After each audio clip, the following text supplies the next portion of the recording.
Hello and welcome to Dario's Comic School, and today we will look at a comic I did in 2016 because I showed you in a previous video that I wanted to be the Mignola, how heavily he inspired me, and that I want to be a mix of Mignola and Frank Miller, and I'm here to show you my second 8-page comic that I did in 2016 and some artwork to show you what you need.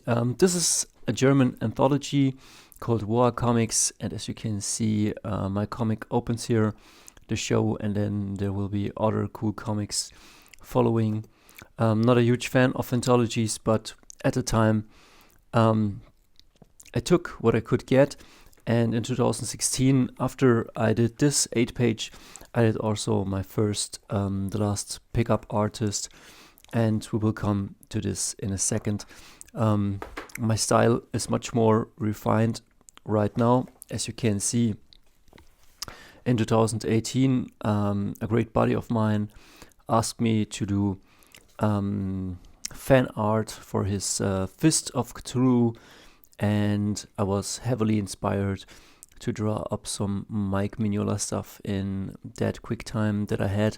In the middle, his Fist of Cthulhu character that slices demons in a post-apocalyptic world ruled by Cthulhu, and he, the man, shows those creatures of, I don't know what they are, but yeah, he shows them. And now I want to show you the comic, and then probably also what went into the comic. Like you can see, I have a little book here, and Diablo putting it together. 22 February 2016, 8 pages layouted, key scenes. And I will go into this a bit later, but just that you can see that what you have on a finished page starts with scribbles, like, you know what I mean? We'll get into this later. And wait a second, I had a whole pages. Well, we'll get into this, but as you can see, a lot of layouts. Let's get into this. I hope I haven't lost already 80% of my viewers. I'm sorry, I should have led. But yeah, if you're ADD, this channel is not for you. So here we start. I will show you the page and then I go into it. Let's find a good setup for the camera. Okay, let's start here.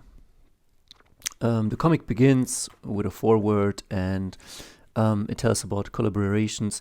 And at that time, 2016, I was pushing towards, like, 2014 I started.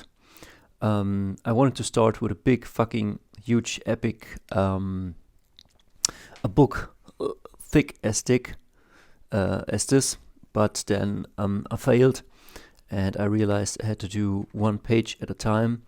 And from 1-pagers, I got to 4-pagers, and then to a webcomic. And then this is my second 8-page comic. My first 8-page comic I will link down below or up here. It's called Space Opera, and it's also February 2014. So cycles. Life has its cycles. Trust in the universe, it will deliver good things. And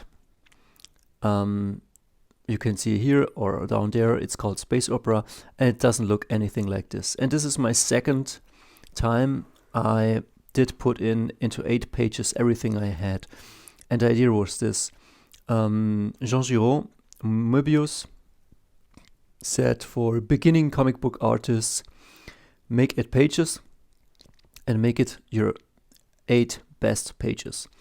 And so back then, at that time, I identified myself with what if Frank Miller had a child with Mike Mignola, and I would come out of this.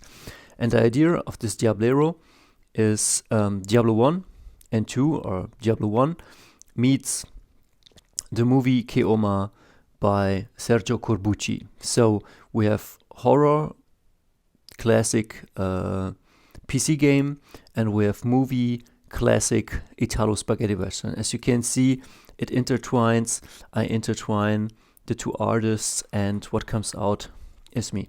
So I'll show you the page. I hope you have seen, but there are a few elements in here. There's Diablo, there is elements of Western, of Metal Gear Solid, and I will lead you through.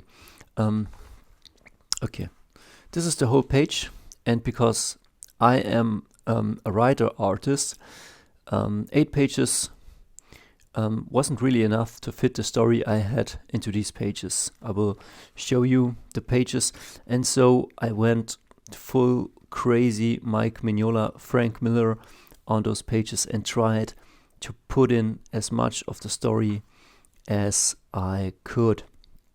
And these are the 8 pages, and some of the ideas I stole or copied, and some of the panels too, but the rest came to me, and I will show you around.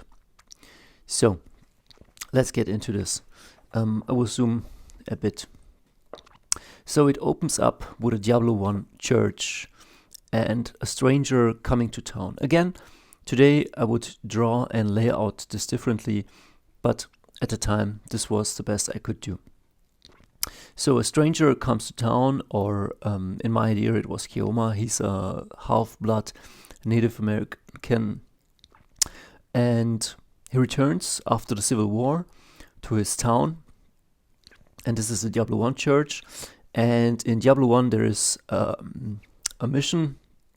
It's called the Butcher, and you walk up to the church and you find a fallen comrade, and he says, the Archbishop, he let us down the catacombs, everybody is dead, avenge us. And this is pretty much what I did.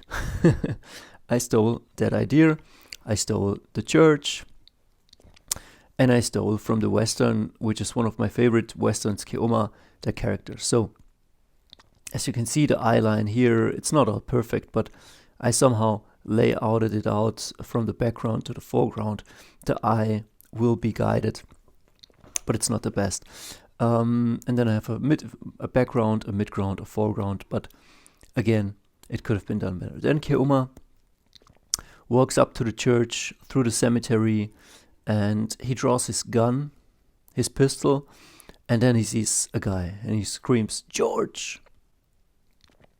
Beautiful in the background, a bit of stuff in the midground, I don't know, what do you call it, mist.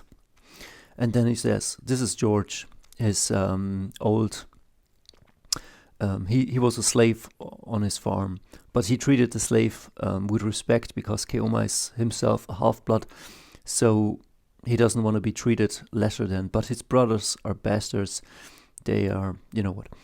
Then Keoma, and then this is in German, but I will translate it.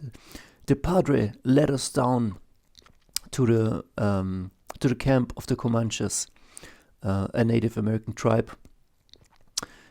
He said, the Padre, that the Comanches spreaded pox and cholera, and so they wanted to wipe out that tribe. But then he says, after he coughs, but there were only squaws and kids. And so you can see, this is not perfect, but he has a bandana. He has just one eye. I thought that was badass. And the blood kind of leads into the church, but yeah. And then we see the church from the outside shots. And then, well, he hints at that they slaughtered everybody at the Comanche place, but there were only kids and squaws. And then he says, something followed us to the church. Now everybody's dead. Killed by a demon, the Padre called Diablero. And so we know that somebody took revenge. And then he says, and George says, that's impossible. I don't believe that. And then George says, yes, but that's how it is. Find this demon and slay it, so our souls may find rest. And then while he says his last words, he spits blood and he dies, and Keoma gets into the church. Beautiful shot.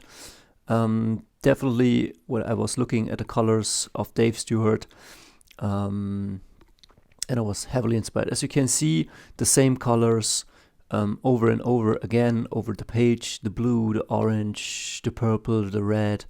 Not my best, but also not my worst. And as we turn the page, this is what we find. This is the page. But let's start here. And I always say where I got all my influences from.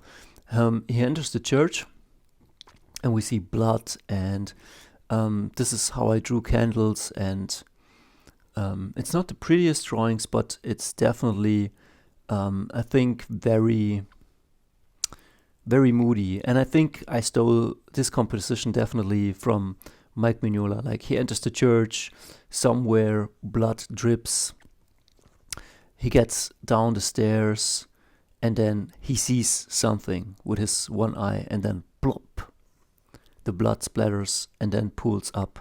And then we see the big shot, the money shot. We see the church, everybody in it slaughtered. This I've stolen from a reference, or is a reference to Diablo 1 or Diablo 2.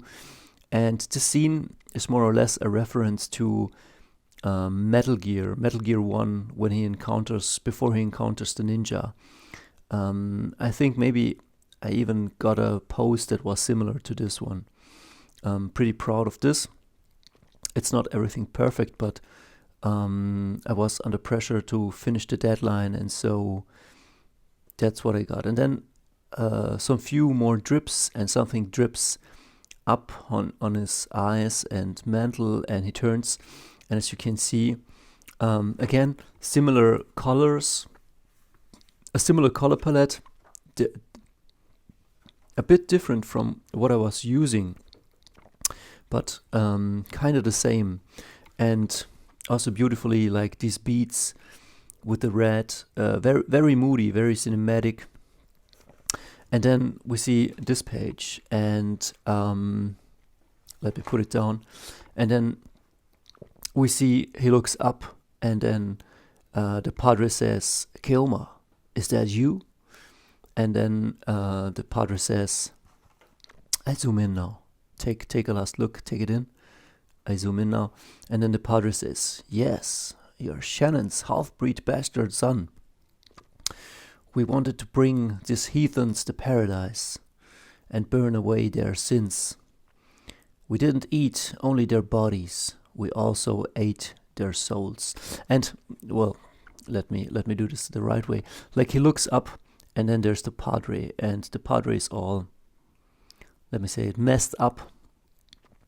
And here, this is beautiful, how I've just let this, this is Frank Miller-esque, like, just his cross, it's just cut out, and then he's nailed to the cross. Somebody nailed him to the cross, and we see the light from above and from the candles shine a color on him, and the rest is all blood.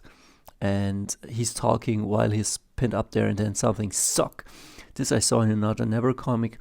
He gets beheaded, his head flies. Keoma in shock. As you can see, only 3 colors. The head of the padre flies. And while the head of the padre flies, he says, "We didn't eat only their bodies, we also ate their souls." This is a reference to Sin City #1 with Marv, and then something picks up the head of the padre. Again, I try to do my best. Keoma in shock, and then we see this. Like, this is the money shot of the page. And then the padre says even Amen. And we see everything pooled with blood, and this thing doesn't look entirely human. This is the page again, as you can see, using similar colors. And then I turn the page, soak it up. Ladies and gentlemen, I'm kind of proud of this, even though it's not my best work, but it was my best work at the time. And I will zoom into this page right now.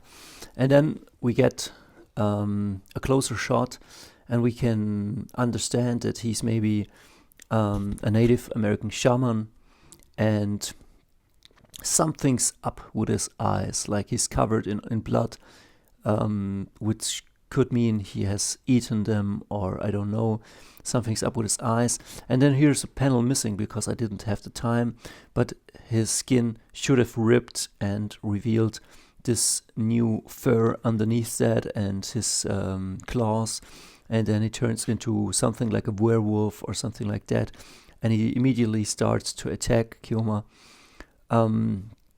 Again, color and choices, I don't know if you like them, but it's kind of cool. Here the orange, and here the orange small, here the green dot, and here the green big, and the orange. As you can see, I'm working very intuitively. I'm not even thinking, I'm just using what I have, and this sensibility needs to be built up through projects. And as you can see, I will show you in a second, like I have here tons of projects, and as you can see here, the original pages of Keoma, or the story I'm showing you right now.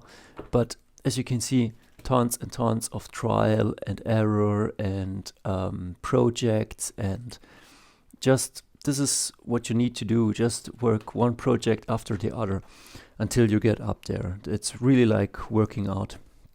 And don't worry, it's fun. Like whatever level you are. Pretty strange panel composition, as you can see. 1, 2, 3, 4, 5, 6, 7, 8, 9, 10 panels on a page.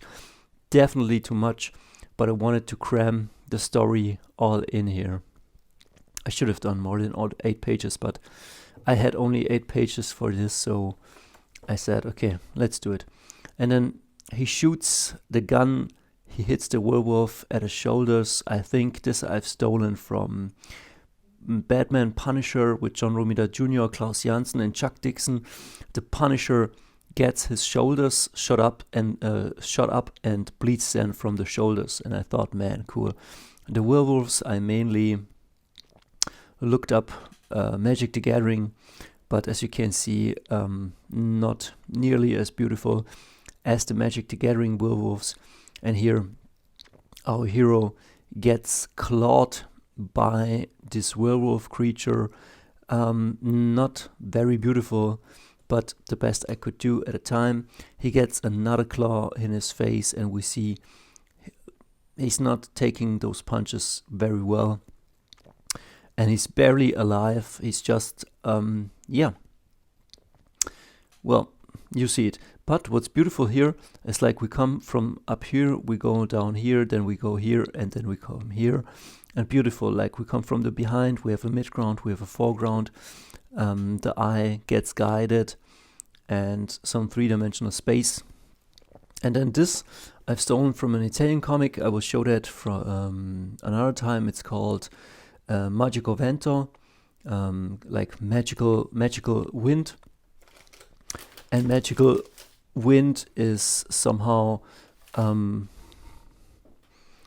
will show that. But there a monster gets shot, and that monster puts his fingers in the wound, puts his blood in the mouth, and then kinda, you know what I mean? Like, this is bad. If the monster licks his own blood and is then enraged, bad things will come. I show you the whole page. This is what it looks like. Let me clear this up again. And yeah, but definitely a cool project. As you can see, very, very stiff layouts. In the last Pickup Artist, or if you take a look at Sam Keith, like, things can be very round and lead into each other. But here it's all very, very clear, very, very structured. I don't know if Mike Mignola would do it this way, but that's what I did. And then our hero gets up, or tries to get up.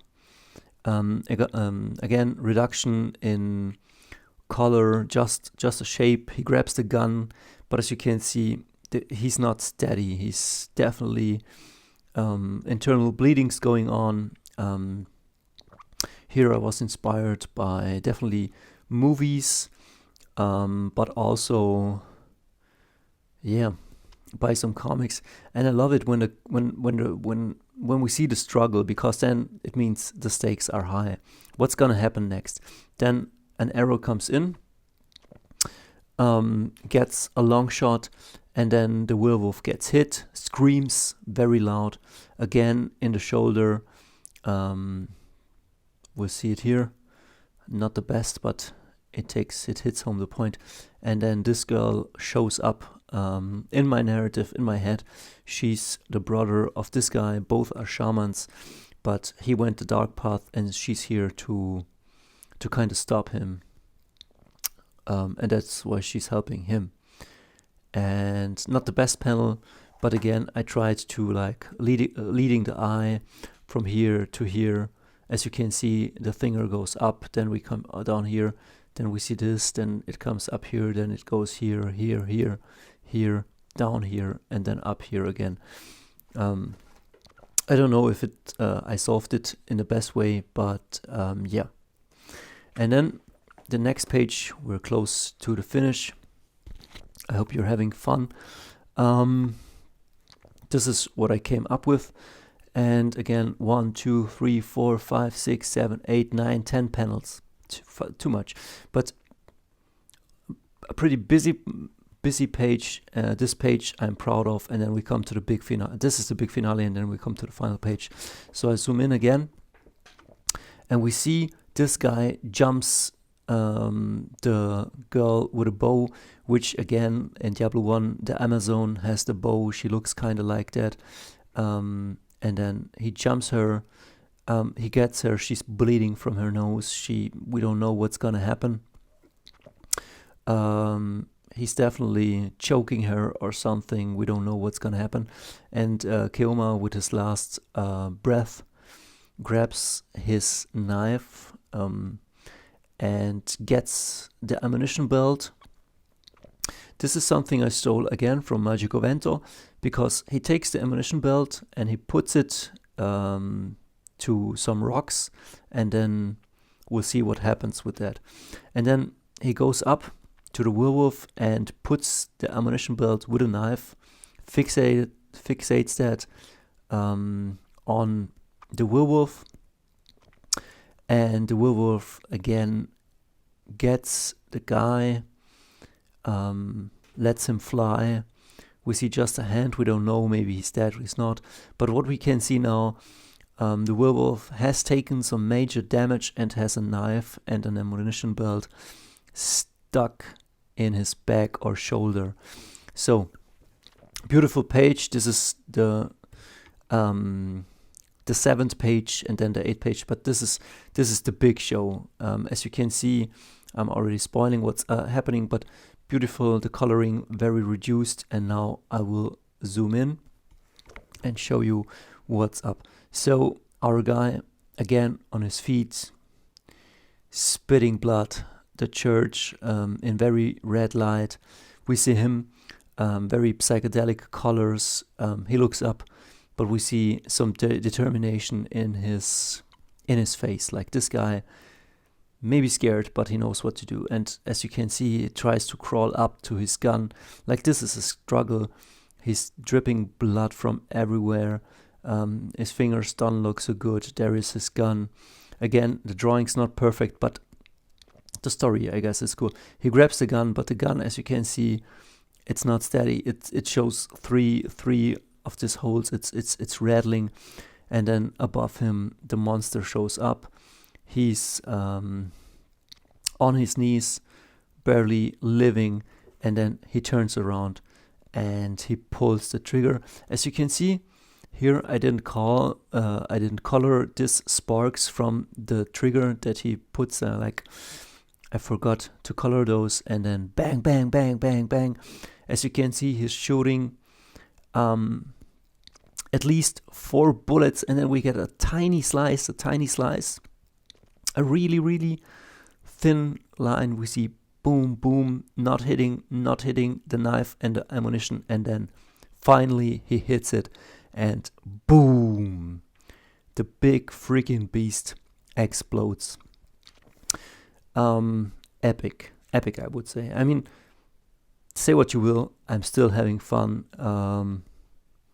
7 years later. And then the final page, and this page you can see again a lot of layer 1, 2, 3, 4, 5, 6, 7, 8, 9, 10, 11, 12, 13, 14, 15. If you want to see that as panels, but check it out. This is what's gonna happen. And now I zoom in and I show you what the final thing happens. So we see a huge hole in the chest of the monster. Our guy is getting up. He's barely standing. Something like the guy or whatever the monster was, smoke rising from his chest. He's all bloody and beaten, and I guess he's dead.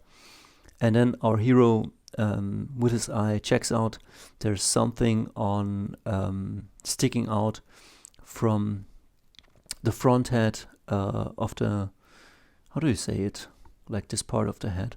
Comment down below if you know what I mean. And then he pulls it out, and we can see it sparks. I had a hard time drawing this hand, but then he takes a look at it, and this again I stole from the ending of Diablo 1. He checks it out, and then he's looking in a feverish way at it, and then it starts shooting up, coming to him. He sticks it in his own head, and as you can see here, the shadows, this is pretty cool. In the background, a bit of what can I say, background rocks, and then he transforms himself. He's now becoming the next monster. As you can see, these panels, he's falling to his knees.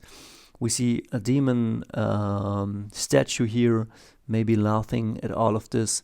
Here, the wounded shaman. Here, the rogue, probably injured, and he, we don't know what's happening to him. And then Omega for ending. So, this was my Diablo 27 minutes. I don't know if somebody's got to watch this, but in the next video, I probably show you the following. If you're interested in how I made the Diablo, there are definitely a lot of things planned and coming up. But as you can see, here are the pencils. I will show you much clearer in a future video. And as you can see, the colors do a lot. But that's not what I really wanted to show you. I really wanted to show you that I skipped the first page when Keoma returns to town, and the raven tells him, "Keoma, why did you return?" And Keoma says, "I returned because the people need me." And then the raven says, "Keoma, the people hate you." And yeah, great thing. Maybe I will do a rework.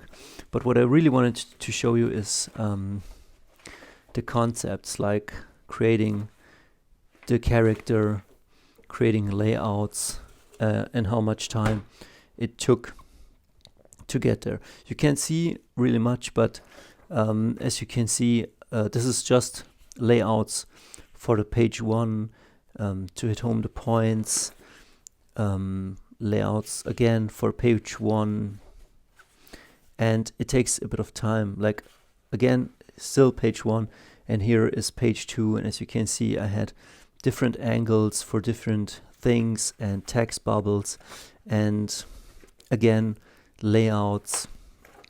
And for doing those 8 pages, I think I took a lot of time just to do layout stuff. And here the padre and the monster, as you can see. So maybe this will be the follow-up, but yeah, a lot of work went into this 8 pages, and I will show you in the next video. See ya.